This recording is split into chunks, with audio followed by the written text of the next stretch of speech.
తల్లిదండ్రులు కావాలని మీ కలను నెరవేర్చుకోండి హెగ్డే ఫెర్టిలిటీ సెంటర్ ద్వారా ఉచిత మొదటి కన్సల్టేషన్ పొందండి 8807474774. ముకుంద మూవీ ఒక స్టార్ని లాంచ్ చేసే సందర్భం, మరి ఒక స్టార్ని ఒక పెద్ద లెగసీ ఉన్న ఫ్యామిలీలోంచి రావడం అంటే అది కూడా ప్రెషర్ నార్మల్గా కూడా ఉండదు.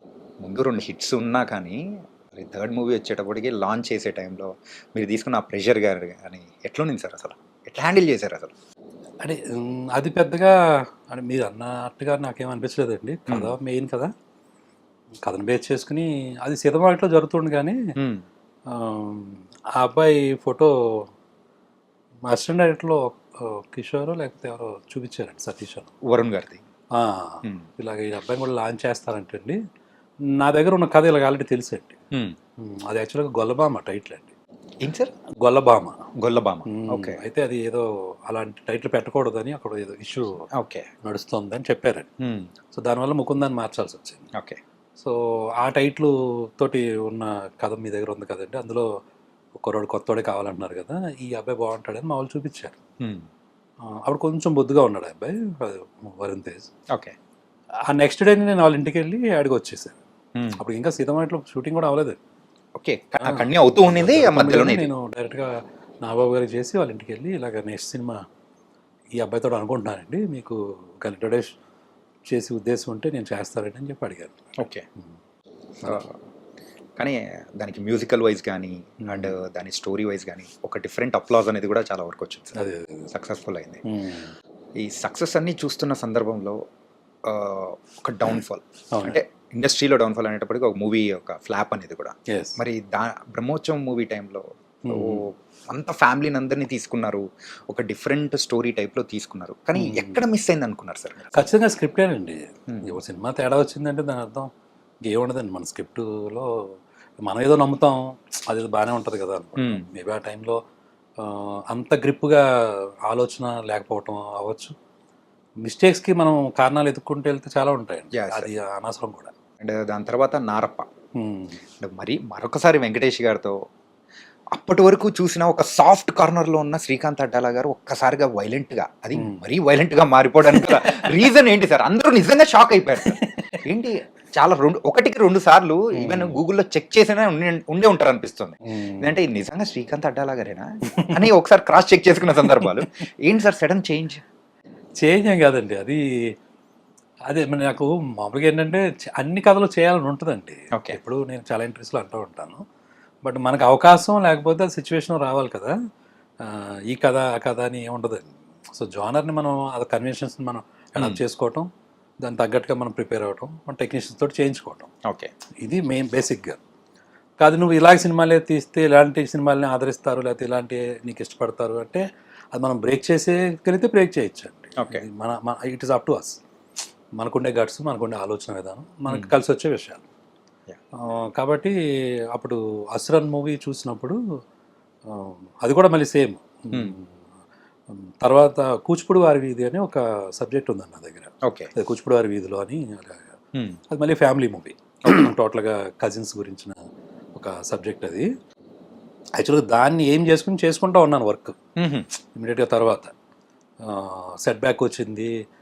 మళ్ళీ అన్నయ్య అని ఇంకొక కథ ఉందండి, అది కూడా చాలా పెద్ద కథ. అది గీతార్ట్స్లో చెప్పి, అంటే అదే కొంచెం పెద్ద సెటప్ కదా, ఇలాగా ఇంకో కథ చేసేసి అది చేద్దామని చాలా డిస్కషన్స్ ఉంటాయండి. సరే అని చెప్పి ఏది ముందు ఏది తర్వాత అని అనుకుంటూ ఉంటాం. సో ఆ కోవలో 2-3 సబ్జెక్టులు పనిచేస్తున్నప్పుడు కరెక్ట్గా మళ్ళీ సేమ్ తనే కిషోర్ అని నా దగ్గర సైట్ ఉంటాడు. తను అసురన్ సినిమా చూసి నాకు చెప్పాడు, ఓకే ఇలాగ వెంకటేష్ గారు చేద్దాం అనుకుంటున్నారంటే రీమేక్ చేద్దాం అనుకుంటున్నారు, నువ్వు ఒకసారి చూడా సినిమా అన్నారు. ఓకే. సో నేను చూశాను అప్పుడు అసురన్. చాలా బాగుందండి, అసలు మామూలు కాదు కదా అమ్మ. అప్పుడు వెంటనే నేను ఇంకా 2వ నిమిషం ఆలోచించకుండానే చేస్తానండి సురేష్ బాబు గారు. సరే ఇలా అనుకుంటున్నారంట కదా, ఒకవేళ అలాంటిది ఏదైనా ఉంటే ఒకసారి నాకు చాలా బాగా చేయాలనిపించిందండి అది అంటే. అప్పుడు నేను వెళ్ళి కలిశాను అనమాట. కలిసిన తర్వాత ఆ కథ గురించి డిస్కషన్ వచ్చింది, ఏంటి ఎలా. సో అందులో కూడా మీకు తెలియకుండా అది జోనర్ వచ్చి యాక్షన్ ఉంటుంది, కానీ it's a family movie. Family, అవును సార్, ఫ్యామిలీ కోసం. ఫ్యామిలీ అంటే ఫ్యామిలీ ఎమోషన్స్. ఓకేనండి. అంటే ఎంత సప్రెస్డ్గా తొక్కేస్తున్నా కానీ అసలు మామూలుగా జీవితాల్లో అయితే బెటర్ లైఫ్ గురించి మాట్లాడుతున్నాం. ముందు మన సితమాయిట్లో కూడా బెటర్గా మారారు, ట్రాన్స్ఫర్మేషన్ అని చెప్తున్నాం. ఆ అవకాశం కూడా లేదు పాపం వాళ్ళకి. Hmm. Maybe by the situations, Hmm. వాళ్ళు ఉండే కమ్యూనిటీ లేకపోతే వాళ్ళు ఉండే పరిస్థితులు బట్టి Hmm. ఆ బెటర్ లైఫ్ గురించి కూడా ఆలోచించలేని ఒక ఫాదర్ పాపం ఆయన. ఓకే. కుటుంబాన్ని ఆ లెవెల్కి తీసుకెళ్లాల్సిన అదృష్టం కానీ అవకాశం కానీ ఎలాంటి ఇది లేదు వాళ్ళకి. లేదు. బట్ అది కూడా దక్కనివ్వకుండా తొక్కేస్తుంటే, పిల్లల్ని దూరం చేస్తుంటే వాళ్ళ నుంచి వచ్చే ఒక ఎమోషన్ ఉంటుంది చూసారా, అది నాకు బాగా కనెక్ట్ అయింది. ఇది డీల్ చేస్తే చాలా బాగుంటుంది అనిపించింది అంతే అలా. సో మెయిన్ ఎమోషన్గానే కనెక్ట్ అవటమేనండి. మీరు దానికి కనెక్ట్ అయిపోయి అది చేశారు. అది అది చాలా పెద్ద ఎమోషన్ కదండి. యా. సో ఏది చూసినా మీరు కావలిస్తే ఆ లైఫ్ని ఇక్కడి నుంచి ఇంకో చోటకి మార్చుకోవాలి, లేకపోతే ఈ స్థాయి నుంచి ఇంకొక బెటర్ స్థాయికి వెళ్ళాలి అని ప్రతి ఒక్కరి ప్రయత్నం దగ్గర ఉండే స్ట్రగుల్ ఉంటుంది చూసారా, అది ఎప్పుడు ఏ జోనర్లో ఉన్నా అది చాలా గొప్ప కథ అవుతుంది. తమిళ్లో అసురన్ చూసినప్పుడు యూజువల్గా అది తెలుగులోకి వస్తుంది, అది ఎవరు చేస్తారు అనుకున్నప్పుడు వెంకటేష్ గారు చేస్తున్నారు అనేటప్పటికీ అరే చేయగలుగుతారన్న నమ్మకం అనేది కూడా వచ్చేసింది. ఎందుకంటే ఈజ్ ఎ కంప్లీట్ యాక్టర్ ఆ టైప్. ఈవెన్ కొన్ని సీన్స్ అయితే ఈవెన్ తమిళ్ మూవీస్లో చూస్తే ఒక స్టార్ కొన్ని అంటే అక్కడైతే సర్వసాధారణం, కానీ ఇక్కడికి వచ్చేటప్పటికి ఫ్యాన్స్ వాళ్ళు ఇట్లా చేయకూడదు ఇలాంటివన్నీ అనేది ఏం లేకుండా క్యారెక్టర్స్ కూడా చేపించారు, అంటే సీన్స్ కూడా చేపించారు. వెంకటేష్ గారు అవన్నీ తీసుకోరండి, ఆయన బాగా డెడికేటెడ్ గానే ఉంటారు. ఏది అవసరం అది ఖచ్చితంగా దానికోసం ఎంతైనా చేస్తారు. ఆ టైం ఆ ఇంటర్వ్యూస్లో కూడా చెప్పిన గుర్తుండి నాకు. ఆ ఇసుకలో కూడా పాపం ఆ ఎండ్లో కూడా అలా అంతేనండి, అలా చెయ్యాలి. మరి అలా చేయకపోతే ఊరినే గొప్పలైపోతారా? కానీ మీరు ఇప్పుడు అంటే మీరు చేసిన వాళ్ళ డెడికేషన్స్ అవి ఉంటాయి కాబట్టేనండి. సో బికాస్ వాళ్ళు ప్రేమిస్తారు, దీన్ని ఎలాగైనా కసిగా చేయాలి, బాగా చేయాలి అని. మీరు 6 మూవీస్ చేస్తే ఈ 6 మూవీస్లో రిపీట్ అయిన హీరో ఎవరైనా ఉన్నారంటే అది వెంకటేష్ గారు మాత్రమే. అవునండి, అవును. సో మీకు అంత ఇష్టమా సార్ వెంకటేష్ గారు అంటే? ఇష్టం అంటే ఏదో అలా కలిసిందండి. అంటే చేసినప్పుడు ఆ ఎంజాయ్మెంట్ బాగుంటుందండి, చాలా ఆత్మీయంగా ఉంటుందండి ఆయనతోటి. ఓకే. ఆయనతోటి మహేష్ బాబు గారితో ఇంకొక టైప్ ఎక్స్పీరియన్స్, ఈయనతోటి ఒకలాగా అన్నీ కూడా చాలా హెల్తీగా ఉంటాయి, బాగుంటాయి. ఎవరి పని ఎవరు గొడవ లేకుండా మన పని ఏదో మనం బాగా చేసుకోవటం, నవ్వుకోవడం. చేసినంతసేపు మట్టుకు విషయం తెలుస్తూ ఉంటుంది.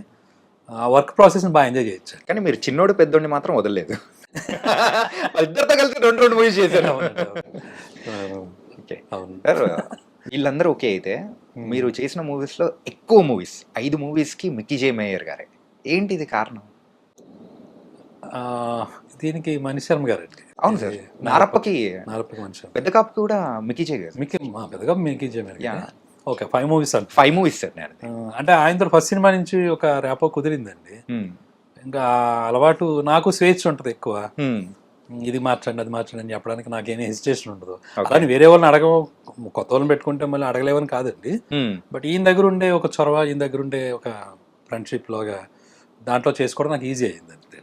మీరు అనేటప్పటికి మిక్కీ గారు మాత్రం సూపర్ ట్యూన్స్ అనేది కూడా ఇచ్చేస్తూ ఉంటారు. చూడండి, సుకుమార్ గారు, దేవి ప్రసాద్ గారు, ఇలా ఒక్కొక్కసారి ఏమవుతుందంటే ఒక బాండ్ ఫామ్ అవుతుందండి.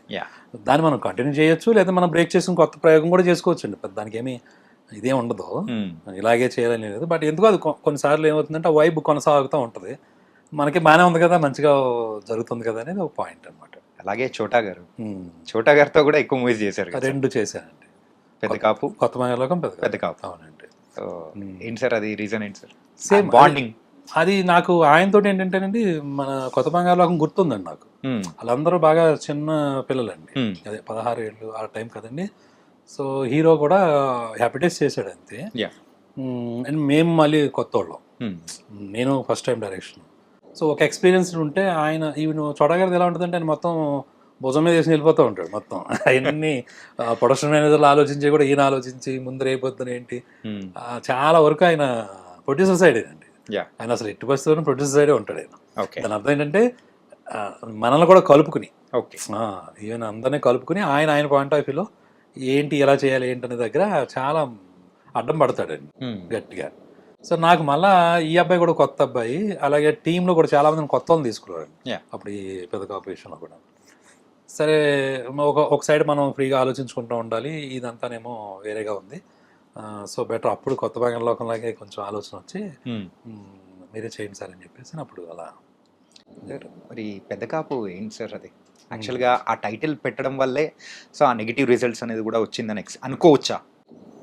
ఏమండి ఇప్పుడు సినిమా తేడా వచ్చింది అనుకోండి, Hmm. అది ఇందాక చెప్పాను కదండి, ఒక మిస్టేక్ జరిగితే అది ఇంకా దాన్ని తవ్వుకుంటూ వెళ్తే అది ఎండ్లెస్ అది. అందుకని ఆయన అక్కడ వదిలేసి మళ్ళీ నెక్స్ట్ ఏంటి అనేది దానికి వెళ్ళిపోవడం చాలా గొప్ప విషయం నాకు. అయితే పెద్ద కాపు 2 ఎప్పుడు సార్? అది ఇంకొంచెం టైం తీసుకుంటానండి. ఓకే. బట్ ఇప్పుడు మటుకు నెక్స్ట్ ఇమీడియట్గా వేరే సబ్జెక్ట్ మీద ఉన్నా. అది ఆల్మోస్ట్ ఏప్రిల్కి అయిపోతుంది. కొంచెం టోటల్గా సబ్జెక్ట్ చేసుకున్న మూడ్లో ఉన్నాను కాబట్టి. ఇది కొత్త సబ్జెక్ట్ సార్? కొత్త సబ్జెక్ట్ అండి. అది కూచిపూడి వారి ఇదని ఒకటి చేస్తున్నాను. ఒక్కొక్కటి కూడా సైమిల్టేనియస్గా చేసుకుంటా ఉన్నాను. సో ఏప్రిల్కి కంప్లీట్ చేసుకుంటాం. ఆ తర్వాత ఎవరు ఏంటి ఎలాంటి ప్రయత్నం అనేది మొదలు పెడతాం. యాక్చువల్గా ఆ మూవీలో పర్టికులర్గా ఒక సీన్ మాత్రం నిజంగా స్టార్టింగ్ ఇంట్రడక్షన్ జెండా పెట్టేసి ఆ ఐడియా ఎక్కడి నుంచి వచ్చింది సార్? అమ్మో, అసలు ఒక ఆధిపత్యం చెలాయించాలని చెప్పేసి అది పెడితే వచ్చే వైబ్ కానీ 1982 ఆ వైబ్స్ తీసుకురావడం కానీ అదే అమ్మో అంటే చాలా డెప్త్ ఉంటుంది సార్. ఓకే. అంటే యూజువల్గా మీ స్క్రిప్ట్స్ అన్ని కానీ చూస్తే ఆ ఎమోషన్స్ వైజ్ కానీ ఎవరన్నా అంటే పడిపోతున్నవాడు ఎందుకు పడుతున్నాడు, లెగాలనున్నా కానీ వాడు లేవలేకపోతూ ఉంటే వాడు ఒకసారి తిరగబడితే ఎలా ఉంటుంది అని చెప్పే ప్రతి ఒక్క థింగ్స్ కానీ అంటే మన లైఫ్లోంచి అంటే పడిపోయిన సందర్భం నుంచి తీసుకునే దానిలానే ఉంటాయి. ఇట్స్ వెరీ కామన్ అండి, అందరూ మనం చూసే విషయమే కాబట్టి. యాజ్ ఎ క్రియేటర్గా ఆ ఎమోషన్ ఎలా వర్కౌట్ చేయాలనే పాయింట్ దగ్గర దాన్ని ఎంతవరకు ఎన్హాన్స్ చేయొచ్చు, సార్ ఏదండి ఆ డెన్సిటీ మీద మనం కాన్సన్ట్రేట్ చేయటం, దాన్ని ఎంత హైలైట్ చేయొచ్చు అనే పాయింట్ ఆఫ్ వ్యూ చేసే దగ్గర ఒక్కొక్కటి ఒక్కొక్క కథకు ఒకలాంటి సెటప్స్ వస్తూ ఉంటాయి. అవి హైలైట్ అయ్యి బాగున్నాయి అనుకోండి సూపర్, లేకపోతే బాబు నెక్స్ట్ దానికి వెళ్ళు. అంటే పాతది మాత్రం క్యారీ చేయరు, సో ఫ్రెష్ గా నెక్స్ట్ గో విత్ ఫ్లో అనే టైప్ లో ఉంటుంది. ఎందుకంటే బరువులు అది బరువు అనుకుంటే బరువు రాసాం కదా, మళ్ళీ మనమే రాసి మళ్ళీ మనం పాటించకపోతే